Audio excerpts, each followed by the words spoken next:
Hello everyone, welcome to our channel. Today we are going to discuss about the most important question or MCQ for UPSC Prelims 2021. Already we discussed part 1 to 21. Now we are going to discuss part 22. Then let's start it. Okay, then here the question number 211. Consider the following statement regarding the trend of currency cash with public in India. Okay, then corona और demonetization के time में जो रुपया ये के बारे में हुआ था, प्रॉब्लम हुआ था, तो उसके बारे में थोड़ा बहुत है. Then since corona virus started spreading in India since March 2020 currency with the public has comparatively increase. Okay, then ये हम लोग का सही है. देन ऑप्शन 2 है since the government announce demonetization in November 2016 the currency with public has decrease by more than 50%. तो ये हम लोग का गलत है क्योंकि 51% इंक्रीज हुआ था, इस तरह से रिपोर्ट दिया गया है. तो थोड़ा देख लेते हैं उसे. ओके, देन हम लोग का ऑप्शन 1 हम लोग का करेक्ट हो जाता है. तो ये देखेंगे थोड़ा स्टेटमेंट में जो आरबीआई हम लोग का डिक्लेयर किया था 7 मई को 2021 को, तो उस समय क्या कहा था कि जब कोरोना स्टार्ट हुआ था मार्च में, तो हम लोग का जो रेगुलर रहता है 28.39 लाख करोड़ उसमें बढ़ के और 5.3 लाख करोड़ ऐड हो गया था, तो इंक्रीज हुआ था ये. देन हम लोग का जो ये था डिमोनिटाइजेशन के टाइम में भी उसमें भी 58% जो इंक्रीज हुआ था, लोगों के पास रुपया रहा था. ओके, देन हम लोग का question number 212 consider the following statement regarding carbon and phosphorus cycle. तो कार्बन और फास्फोरस साइकिल के बारे में है. Atmospheric input of phosphorus through rainfall are much smaller than carbon input. तो ये सही है.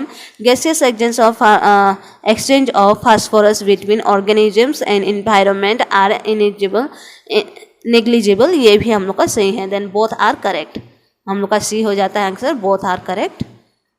ओके, देन स्टेटमेंट यहाँ पे देख लीजिए थोड़ा सा. Atmospheric input of phosphorus through rain fall are much smaller than carbon input. ये कार्बन इनपुट से बहुत ही स्मॉल रहता है और वेस्ट ये सब को ये क्या है डिकम्पोज करने के लिए मदद करता है और ये एयर में नहीं रहता है. ठीक है.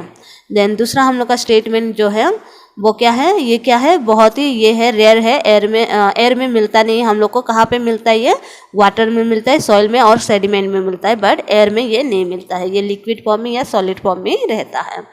ओके, देन हम लोग का दूसरा number question number 213 with reference to the phase change of a matter consider the following statement. तो यहाँ पे हम लोग देख लेंगे थोड़ा सा. Okay, then above critical temperature of a substance is cannot be liquefied no matter how much pressure is applied. Okay, a triple point of a substance is 3 spaces gas, liquid and solid coexist in equilibrium. तो ये भी हम लोग का both are correct है. तो ये है C. तो देखेंगे इसका थोड़ा सा explanation. Gases can be converted to liquid by compressing the gas. Okay, gas को जब ये करते लिक्विड में कन्वर्ट करते तो उसे कंप्रेस किया जाता है और वो सुइटेबल टेम्परेचर में रहता है. बट अगर ज़्यादा टेम्परेचर रहता है तो ये बहुत ही डिफ़िकल्ट होता है उसे लिक्विड में कन्वर्ट करने के लिए, क्योंकि उसमें काइनेटिक एनर्जी रहता है और ये डिफ़िकल्ट करता है. देन क्रिटिकल टेम्परेचर में नहीं हो सकता है. और इसका ट्रिपल पॉइंट क्या क्या है, गैस में होता है, लिक्विड में होता है और सॉलिड में भी होता है. Okay, then 214 consider the following statement regarding soil formation. Soil formation के बारे में देखेंगे. The mineral matter is noticeable whether in horizon C of the soil profile. ये wrong है. Then in horizon A the organic matter get incorporated with the mineral matter, nutrient and water. ये हम लोग का सही है. तो इनकरेक्ट क्या है, हम लोग का ओनली 1 इनकरेक्ट हो जाता है. तो इसका एक्सप्लेनेशन थोड़ा देख लेते हैं. ये देखिए हॉरिजन हम लोग का 3 रहता है, ए बी एंड सी रहता है.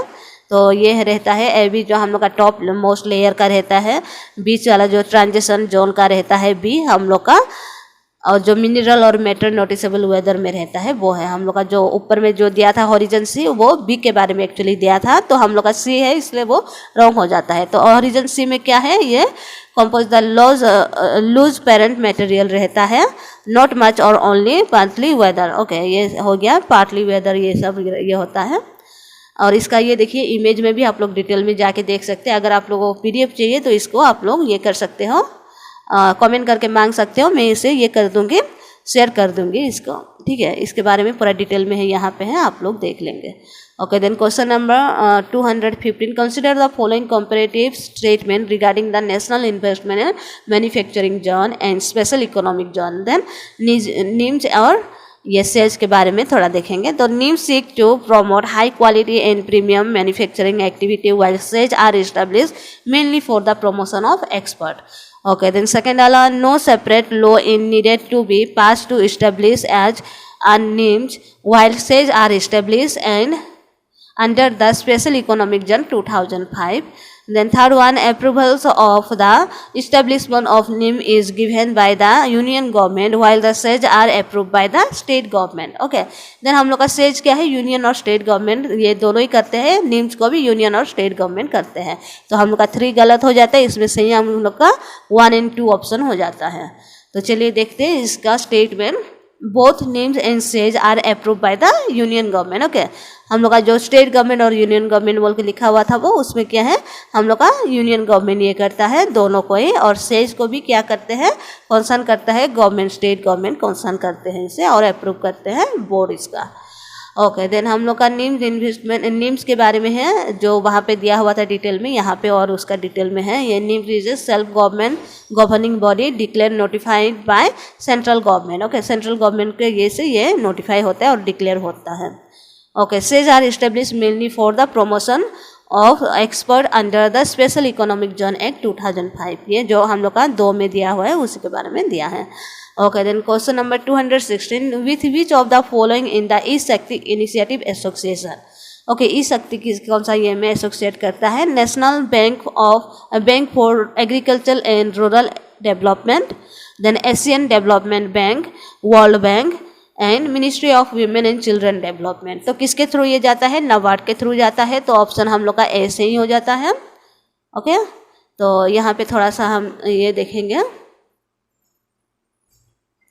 Explanation. E-Shakti is a project of NABARD for digitization of self help group in 250 district। ये 250 डिस्ट्रिक्ट में ये करता है, डिजिटाइजेशन करता है। It is also aim to integrate the self help group member with the national financial inclusion agenda. It was initiated in 2017। ये कब हुआ था? 2017 से इनिशिएटेड हुआ था। और इसका एम क्या है? जो भी सेल्फ हेल्प ग्रुप मेंबर है वो लोग को फाइनेंशियली मदद करें। Okay, 217 question number, with reference to coastal regulation zone rule 2019 which of the following statement are correct. यहाँ पे जो 2019 का जो ये था रूल था वो कौन सा करेक्ट है देख लेंगे। They prohibited temporary tourism facility such as toilet block and change room in beaches. तो ये हम लोग का गलत है।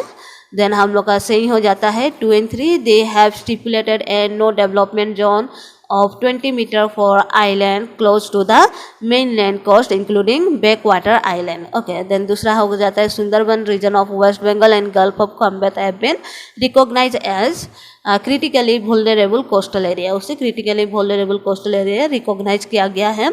और दूसरा यहाँ पे जो है ये क्या है, नो डेवलपमेंट जोन वहाँ पे ये कर दिए है 20 मीटर के आसपास जो आइलैंड के ये में है और बैकवाटर आइलैंड के पास में किए हैं। तो हम लोग का 2 and 3 करेक्ट हो जाता है। तो थोड़ा देख लेते हैं इसे। ये देखिए, the coastal regulation zone norm of 2019 replace the old CRJ norm of 2011। जो 2011 में जो रूल बना था उसको रिप्लेस करके ये 2019 में एक रूल बनाया गया है। और यहाँ पे है उसका जो the new norm permit temporary tourism facility such as shacks, toilet block, change room, drinking water facility etcetera. Okay, ये क्या है, टेम्पोरेरी ये परमिट किए गए थे टूरिज्म को वहाँ पे ये करने के लिए, और नो डेवलपमेंट जोन ये घोषित कर दिया गया था बाद में। ओके, देन यहाँ पे इसके बारे में पूरा डिटेल में दिया हुआ है। 20 मीटर से पहले ये करना है तो उसके बारे में है। और ये है कौन कौन सा एरिया में हुआ है, सुंदरबन में भी किए गए हैं, फिर गल्फ ऑफ खम्बेत और गल्फ ऑफ कच्छ में भी हुआ है, और अलग अलग जगह में भी हुआ था, भीतरकनिका ये सब में भी हुआ है क्योंकि वो सब प्रोटेक्टेड एरिया है, तो वहाँ पे भी ये लागू किया गया है।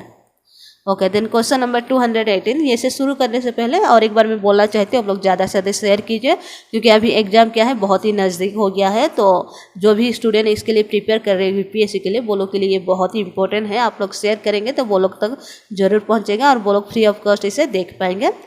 और सब्सक्राइब भी आप लोग कीजिए ताकि न्यू वाला जितना भी मैं वीडियो बनाऊँगी आप लोग के पास पहुँचते जाएगा। Okay, then question number 218. Consider the following statement regarding non-banking financial company. Okay, the non-banking financial company के बारे में देखेंगे. They can be engaged in the business of loan, advances and cheat business. CRR does not apply on any NBFC. No NBFC can accept demand deposit or time deposit. A housing finance company is considered a NBFC under the RBI regulation. तो यहाँ पे कौन सा correct है, incorrect है हम लोग का ए. ओके, 3 ओनली इनकरेक्ट यहाँ पे आ जाता है. तो हम लोग का स्टेटमेंट देख लेंगे. ये क्या है? NBFC can not accept demand deposit. They are authorize to take fix deposit और टाइम डिपॉजिट. ओके, ये क्या है? टाइम और ये फिक्स डिपॉजिट को भी ये करता है, टाइम डिपॉजिट को भी एक्सेप्ट करता है.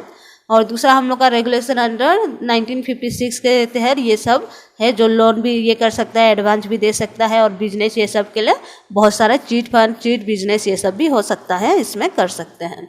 इंश्योरेंस के भी हो सकता है. Then deposit insurance facility of DICG is not available to depositor of NBFC. Okay, NBFC में ये अवेलेबल नहीं है और बाकी सब यहाँ पे है. और CRR does not apply on any NBFC, while currently a lower SLR of 15% apply only deposit taken NBFC.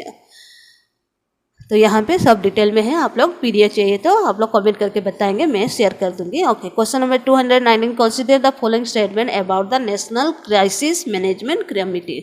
Okay, then हम लोग का नेशनल क्राइसिस मैनेजमेंट कमिटी के बारे में देखेंगे. It is one of the permanent cabinet committee in India. It is headed by the prime minister of India.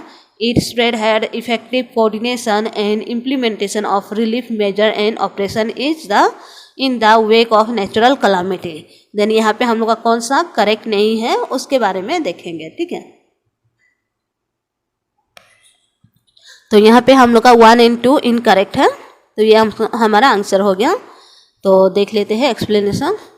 Okay, then यहाँ पे क्या है? जो national criminal management committee is a committee set up by the government in the wake of a natural calamity.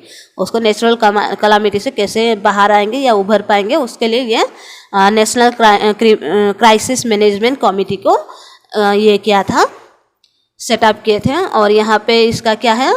ये एक एडहुक committee ये करते हैं इसे, और इसका चेयरपर्सन कौन रहता है? Cabinet secretary is the chairperson. Okay, prime minister नहीं होता है, कैबिनेट सेक्रेटरी रहता है इसका चेयरपर्सन.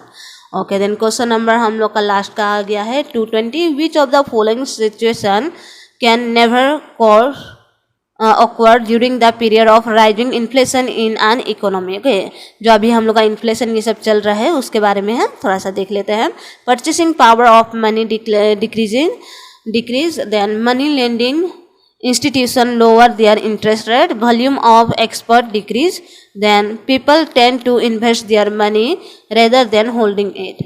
then कौन सा हम लोग का यहाँ पे करेक्ट है देख लेते हैं थोड़ा सा. then हम लोग का 1 यहाँ पे ये हो जाता है, गलत है. फिर 4 भी हम लोग का गलत है. then 1 and 2 ओनली करेक्ट हो जाता है यहाँ पे. 2 and 3 ओनली करेक्ट हो जाता है. तो चलिए देख लेते हैं यहाँ का आंसर. ओके, देन 2 हम लोग का कैन नेवर ऑक्वायर. ओके, ये क्या है? जब इन्फ्लेशन हम लोग का होता है तो हम लोग का ये नेवर ऑक्वायर में जाता है. और यहाँ पे 3 भी हम लोग का वही सेम है. With inflation exportable item of the un economic gain competitive prices in the world market. Due to this the volume of export increase and this export income increase in the economy. Okay, then हम लोग का जब export होगा तो increase होगा हम लोग का इकोनॉमिक. बट जब हम लोग का इनकम ये होगा, इंपोर्ट होगा, तो उसमें क्या है? हम लोग का इकोनॉमिक जो है कम हो जाएगा, क्योंकि ज़्यादा रुपया हमें देके इंपोर्ट करना पड़ेगा. एक्सपोर्ट करने के से क्या है? हम लोग को ज़्यादा पैसा हमारे पास आएगा. तो ये है इसका फ़ायदा. ओके, देन हम लोग का यहाँ तक ख़त्म होता है. तो आप लोग ज़्यादा से ज़्यादा शेयर कीजिए और सब्सक्राइब कीजिए.